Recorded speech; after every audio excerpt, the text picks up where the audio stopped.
सुबह के 10 बजने वाले हैं। वक्त है अपना बिहार का। आपके साथ मैं हूं शिप्रा झा और बुलेटिन की शुरुआत इस वक्त की बड़ी खबर के साथ करेंगे। देखिए, पारस अस्पताल में चंदन मिश्रा हत्याकांड से जुड़ी बड़ी खबर आपको बता रहे हैं। शार्प शूटर तौसीफ को पटना लाया जा रहा है और लगातार न्यूज 18 बिहार झारखंड पर हम आपको इससे जुड़ी बड़ी खबर बता रहे हैं और अपडेट भी दे रहे हैं। देखिए, तौसीफ को पटना लाया जा रहा है। बंगाल से गिरफ्तारी भी थी। बंगाल से अब पटना पुलिस इसे लेकर पटना आ रही है। सड़क के रास्ते इन अपराधियों को लेकर पटना पुलिस आ रही है। बताया जा रहा है कि 4 अपराधी 3 गाड़ी पर सवार हैं। झारखंड के रास्ते पटना में गाड़ी घुस चुकी है। मसौढ़ी पहुंचने वाला है पुलिस का काफिला। जो ताजा अपडेट है उसके मुताबिक मसौढ़ी पहुंचने वाला है फिलहाल पुलिस का काफिला। तस्वीरें लगातार आपके टीवी स्क्रीन पर आपको दिखा भी रहे हैं। 3 गाड़ियों के साथ पटना लाया जा रहा है। 4 आरोपी हैं जिन्हें पटना पुलिस की टीम लेकर आ रही है। इसमें मुख्य आरोपी तौसीफ और बादशाह भी शामिल है। निशु खान, हर्ष और भीम को भी पटना लाया जा रहा है। इसमें अगर आप ध्यान दीजिए तो तौसीफ और निशु खान किसकी भूमिका काफी अहम बताई जा रही है। निशु खान के घर पर ही इस हत्या की वारदात की साजिश रची गई थी और तौसीफ इसका मास्टरमाइंड है। 17 जुलाई को चंदन मिश्रा की हत्या कर दी गई थी पटना पारस हॉस्पिटल में। और अब देखिए, पुलिस की टीम अब सभी अपराधियों को लेकर पटना पहुंच रही है। चंदन मिश्रा हत्याकांड के आरोपियों को पुलिस ने पकड़ लिया है। पुलिस वेस्ट बंगाल से पटना लेके जा रही है और रास्ते में 4 से 5 गाड़ी एक साथ पुलिस की है, जिसमें सभी आरोपियों को ले जाया जा रहा है। अभी हम हैं जहानाबाद शहर से सटे बाईपास पर। यहाँ से कारवां गुजरने वाली है और जो टीम है वो यहाँ से गुजरने वाली है। ये जो है देखिए, साथ में पुलिस की टीम जा रही है। सभी गाड़ियों में लोग भरे हुए हैं और ये देखिए 5 गाड़ियाँ गुजरी हैं और पीछे से बाद में जहानाबाद पुलिस की भी कुछ गाड़ियाँ हैं जो साथ में गुजर रही हैं।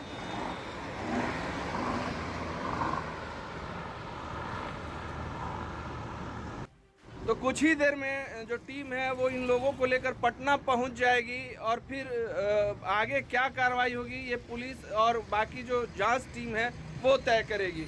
राजीव रंजन विमल, न्यूज 18 जहानाबाद। तो अभी आपको तस्वीर दिखा रहे थे न्यूज 18 संवाददाता राजीव रंजन विमल। जहानाबाद से काफिला गुजरा है और अब अपडेट है कि मसौढ़ी पहुंचने वाला है। हमारे साथ न्यूज 18 संवाददाता संजय कुमार अधिक जानकारी के साथ लगातार बने हुए हैं। संजय, अगर हम बात करें फिलहाल अपडेट की, तो जानकारी अब तक मिल पा रही है कि मसौढ़ी पहुंचने वाला है पुलिस का ये काफिला? जी बिल्कुल शिप्रा, देखिए लांझो अभी से थोड़ी देर पहले जो पुलिस टीम थी वो लांझो पार की है और मसौढ़ी पहुंचने वाली है। मसौढ़ी अभी पहुंची नहीं है, थोड़ी देर में ये टीम मसौढ़ी पहुंच जाएगी। यानी पटना जिला की जो सीमा है वहां प्रवेश कर जाएगी जहानाबाद के बाद। मैं आपको एक और जानकारी दे दूं कि जो पुलिस की 3 गाड़ियां हैं वो चली हैं। कई गाड़ियां मीडिया की हैं जो तस्वीरों में आ रही हैं। 3 गाड़ियां, और अब जो पुलिस कर्मियों ने अपनी स्ट्रेटेजी बदली है। अब जो गाड़ियां तीनों एक साथ चल रही थी अब वो अलग अलग दिशाओं में हो गई हैं। यानी कुछ गाड़ी जो है वो अलग दिशा में निकली है और कुछ गाड़ी अलग दिशा से चल रही है। तो यानी जो 3 गाड़ियां पुलिस की एक साथ चल रही थी अब वो गाड़ियां अलग अलग हो गई और अलग अलग रास्ता उन्होंने पकड़ लिया है। तो देखना होगा वो किन रास्तों से कब तक पटना। संजय, इसके पीछे क्या लगता है आपको? कोई स्ट्रेटेजी आखिर क्यों पुलिस की टीम अपना रही है? देखिए, सुरक्षा के लिहाज से पुलिस टीम ऐसा कर सकते हैं। जिस तरीके से तमाम मीडिया की गाड़ियां जो हैं वो पुलिस टीम के पीछे लगी हुई थी, तो पुलिस जो है अपने काम में इंटरप्शन नहीं चाहती है, इसलिए अलग अलग दिशाओं से वो लेकर निकली है और अलग अलग दिशाओं से ही वो आएगी, पटना पहुंचेगी, जहां उनको रखा जाएगा। कहां रखा जाएगा अभी इस बात की भी जानकारी नहीं है। अज्ञात जगह पर रखकर उनसे पूछताछ होगी, कोर्ट में प्रोड्यूस करना है, मेडिकल चेकअप कराना है, तमाम जो औपचारिकताएं हैं वो भी पूरी करनी है। तो फिलहाल मसौढ़ी पहुंचने वाली है पुलिस टीम और अलग अलग गाड़ियों में अलग अलग अपराधियों को, जो 4 आरोपी हैं आधिकारिक तौर पर जिनके बारे में जानकारी दी गई है, अलग अलग गाड़ियों में है और ये जो 3 गाड़ियां हैं उनमें ये अपराधी जो है वो रखे हुए हैं। अब बहुत ज्यादा समय नहीं बचा है जब ये पटना पहुंच जाए टीम इनको लेकर, और देखना होगा पटना आने के बाद सबसे पहले किस जगह पुलिस टीम पहुंचती है, उसके बाद जो औपचारिकताएं हैं उनको कैसे पूरा करती है। क्योंकि अब इधर पटना पुलिस भी है, पुलिस की एक टीम जो है वो यहाँ पर अलग से तैयार की गई है। तो जो कोलकाता से लेकर आएंगे पुलिसकर्मी, पुलिस अधिकारी, वो हैंड ओवर करेंगे पटना की दूसरी पुलिस टीम को, और पटना पुलिस टीम भी अब तैयार हो गई है सवालों के साथ और जो दूसरी औपचारिकताएं हैं उनको पूरा करने के लिए। तो जाहिर सी बात है अब पटना पुलिस आज दिन भर इस पूरे मामले में अपने को फोकस करके रखेगी, क्योंकि अब तक इस मामले में क्या कुछ हुआ है, कैसे इस हत्याकांड को अंजाम दिया गया है, किनका इसमें हाथ रहा है, कितनी की फिरौत, तमाम ऐसे जो सवाल है उसका जवाब पटना पुलिस ढूंढेगी। क्योंकि उनके लिए चैलेंज केवल ये पूरा करना है कि एक जो मेन शूटर है तौसीफुल बादशाह, केवल उनको पकड़े हैं, बाकी के अपराधी जरूर पकड़े गए, लेकिन जो बाकी के 4 शूटर जो हॉस्पिटल के अंदर घुसे थे उनको पुलिस अब तक नहीं पकड़ पाई है। हालांकि एसएसपी ने बताया कि आधिकारिक तौर पर बताया है कि 9 लोगों की संलिप्तता अब तक सामने आई है। अब तक जो साइंटिफिक एविडेंस मिले हैं, टेक्निकल एविडेंस मिले हैं, उस आधार पे कई लोग पकड़े गए हैं, इंट्रोगेशन चल रहा है, नंबर ऑफ अरेस्टिंग आज बढ़ सकती है, लेकिन ये संख्या कितनी तक जाएगी देखना होगा। इस बारे में आधिकारिक तौर पर क्या बयान आता है। शिप्रा। बिल्कुल संजय, और देखिए हम लगातार दर्शकों को तस्वीर भी दिखा रहे हैं जब ये काफिला निकला पुलिस की टीम का, और किस तरीके से जब ये पटना बिहार के अंदर एंट्री लेता है। हजारीबाग से शुरुआत होती है, झारखंड के रास्ते बंगाल से लेकर पटना पुलिस की टीम पहुंच रही है, और उसके बाद फिर अभी फिलहाल मसौढ़ी पहुंचने वाली है, जो जानकारी मिल पा रही है। लेकिन संजय, अगर हम बात करें कि हम हर चीज़ को लेकर बातचीत कर रहे हैं और आप बता भी रहे हैं कि आज पूरी गहमा गहमी इसको लेकर पटना में होती रहेगी, अब सबसे बड़ा सवाल लेकिन वही बना हुआ है अभी भी कि आगे जो 4 और शूटर्स थे वो कहाँ हैं? क्या आपको लगता है कि इसको लेकर पुलिस की टीम और भी कहीं छापेमारी कर रही है या आगे करने वाली? क्योंकि हमने उसी दिन सुना था कि फुलवारी शरीफ का वो एरिया जहां पुलिस की टीम छापेमारी कर रही थी।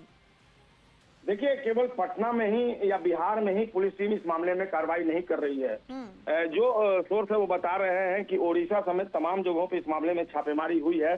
हालांकि इसकी आधिकारिक पुष्टि नहीं हुई है, और एक्शन जो है केवल बिहार और बंगाल तक ही सीमित नहीं है।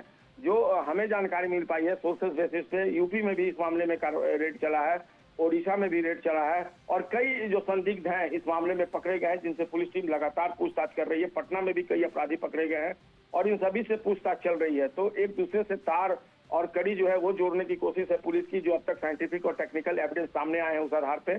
तो देखना होगा जब पूरे तौर पे, और ये जो कॉन्स्पिरेटर थे और जो मेन शूटर है वो भी, और कई अहम जानकारियां उन्होंने कोलकाता में जरूर दी है, लेकिन पटना पुलिस के आला अधिकारी इस मामले में उनसे सामने बैठकर इंट्रोगेट करेंगे। उसके बाद बहुत कुछ निकल कर आना बाकी है, क्योंकि तमाम जो अपने सवाल हैं वो अपनी जगह मौजूद हैं, और उसका खुलासा करना पटना पुलिस के लिए एक बिग चैलेंज है, बिग टास्क है। तो देखना होगा उनसे जब इंट्रोगेशन करेगी संजय, जैसे कि आप बता रहे हैं कि सिर्फ बिहार ही नहीं बल्कि बिहार, बंगाल, उड़ीसा और अब खबर है कि यूपी तक इसके तार जुड़ रहे हैं, तो क्या लगता है आपको कुछ बड़ा कोई गैंग है और बहुत बड़ा ये नेटवर्क है जो काफी दिनों से एक्टिव था? देखिए शिप्रा, सबसे बड़ी बात है कि पटना के एसएसपी ने खुद कहा है कि अब तक 9 लोगों का इन्वॉल्वमेंट सामने आ चुका है। ये ऑफिशियल इंफॉर्मेशन है। तो 9 लोग ही केवल नहीं होंगे, और वो साफ तौर पर ये भी बता रहे हैं कि अभी इंट्रोगेशन चल रहा है और कई और लोगों की संलिप्तता होगी, कई और लोगों की गिरफ्तारी होगी। तो एक बड़ा नेक्सस इसके पीछे काम कर रहा था, इस बात से इनकार नहीं किया सकता। और हत्या की मूल वजह क्या है, अब तक आधिकारिक तौर पर इसकी जानकारी नहीं मिल पाई है। कई एंगल, कई कारण जो है वो जरूर बताए जा रहे हैं, लेकिन स्पेसिफिक रीजन क्या रहा है, मेन रीजन इसके पीछे क्या रहा है, इसका खुलासा होना बाकी है। क्या पुरलिया जेल में जो शेरू सिंह, जो इसका कभी सहयोगी साथी हुआ करता था, उसने अगर कॉन्स्पिरेसी रची तो इसकी मूल वजह क्या है? क्योंकि कभी ये दोनों जिगरी दोस्त हुआ करते थे, इनके बीच अदावत और दुश्मनी की वजह क्या रही? क्यों एक दूसरे के खून के प्यासे हो गए? क्योंकि खबरें ये भी आ रही थी कि ये दोनों एक दूसरे से फोन पर टॉक किया था इन्होंने, जब ये पेरोल पे बाहर आया था, और उसके बाद शेरू सिंह ने नाराजगी भी जताई थी कि तुम बाहर घूम रहे। तमाम तरह की बातें हैं जिसका अभी इंट्रोगेशन या इन्वेस्टिगेशन पॉइंट ऑफ व्यू से डिस्क्लोज करना सही नहीं होगा, लेकिन पुलिस देखना होगा आधिकारिक तौर पर क्या बयान देती है। केवल एसएसपी यही बता रहे हैं कि अभी सभी एंगल पर जांच चल रही है, इंट्रोगेशन और इन्वेस्टिगेशन चल रहा है, और होने दीजिए, आधिकारिक तौर पर इसकी पूरी जानकारी मीडिया को दी जाएगी। तो देखना होगा पटना पुलिस आधिकारिक तौर पर क्या जानकारी देती है। लेकिन इतना तय है कि जो शूटर है उन्होंने जो इस पूरे मामले में सुपारी है, सुपारी लेकर भी उन्होंने हत्या की साजिश रची थी। कितने की सुपारी दी गई, क्या दी गई, तमाम जो ऐसी बातें हैं वो उसका खुलासा होना बाकी है, और पुलिस के लिए अभी भी ये चुनौती बनी हुई है। शिप्रा। बिल्कुल संजय, अगर हम बात करें पुलिस प्रशासन की तो उसमें काफ़ी गुप्त इस मामले को रखा जा रहा है। जैसा आप भी बता रहे हैं कि बहुत कुछ जानकारी पुलिस की टीम साझा नहीं कर रही है। हो सकता है सुरक्षा कारणों से ये सब कुछ किया जा रहा हो, लेकिन और क्या मकसद हो सकता है पुलिस का जिस वजह से ज़्यादा जानकारी शेयर नहीं कर रही है? देखिए, पुलिस इसलिए अभी जानकारी साझा नहीं कर रही है कि पुलिस का ये मानना है कि अभी कई ऐसे सवालात हैं जिसकी जानकारी पटना पुलिस तक नहीं पहुंच पाई है। सबसे बड़ी बात है कि हत्या की कॉन्स्पिरेसी क्या वाकई में पूर्णिया जेल से रची गई थी या कोई दूसरा कॉन्स्पिरेटर है, किसने ठीक जो है। सुपारी थी वो दी है। इसके अलावा इस हत्याकांड में और कितने लोग शामिल हैं, ठीक है इन सब संजय, का हाँ मोटिव। ये वो तमाम सवाल हैं जिसके जवाब जरूर ढूंढे जाएंगे।